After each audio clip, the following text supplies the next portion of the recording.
दिल्ली का शराब घोटाला क्या है?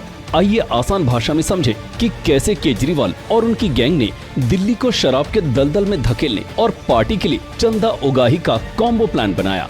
पुरानी शराब नीति में एक बोतल पर सरकार की कमाई 329.89 रुपए और केजरीवाल की नई शराब नीति में मात्र 8.32 रुपए होती है। यानी नई नीति से प्रति बोतल 321.57 रुपए का घाटा दिल्ली सरकार को हुआ।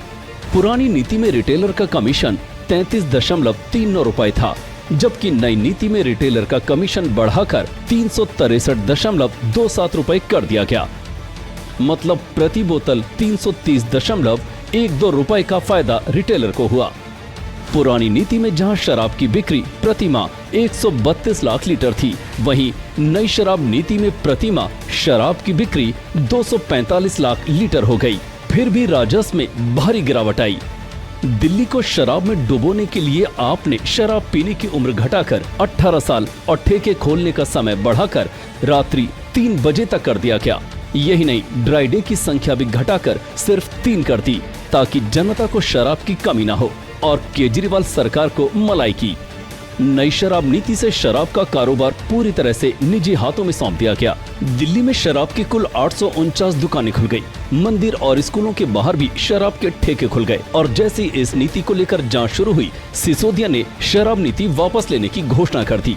मनीष सिसोदिया ने ऐलान किया है कि 1 अगस्त से अब दिल्ली में पुरानी शराब नीति लागू होगी, यानी अब नई शराब नीति के तहत खुले सभी प्राइवेट दुकानें बंद हो जाएंगी।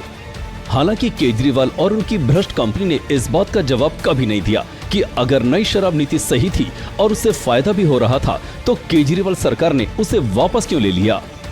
जांच के डर से कई फोन तोड़े गए थे, कई इलेक्ट्रॉनिक सबूत मिटाए गए थे। अरविंद केजरीवाल से पूछा गया कि आपका पुराना फोन कहां है, हमें वो चाहिए। इस पर उन्होंने बताया कि वो नहीं जानते कि उनका पुराना मोबाइल फोन कहां चला गया, उन्हें नहीं पता। ईडी ने अदालत को बताया है कि 170 मोबाइल फोन्स ऐसे हैं जिन्हें इस मामले में जो आरोपी लोग हैं उन्होंने या तो नष्ट कर दिया है या उन्हें दोबारा से रीफॉर्मेट किया है। केजरीवाल ने जिस विजय नायर को अपना कार्यकर्ता बताया था, वो विजय नायर शराब घोटाले का मिडिलमैन निकला।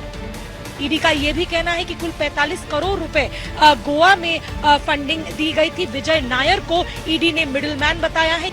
सिर्फ सिसोदिया ही नहीं, संजय सिंह ने भी मनी लॉन्ड्रिंग की। केजरीवाल बचा रहा क्योंकि प्यादों को आगे करता रहा।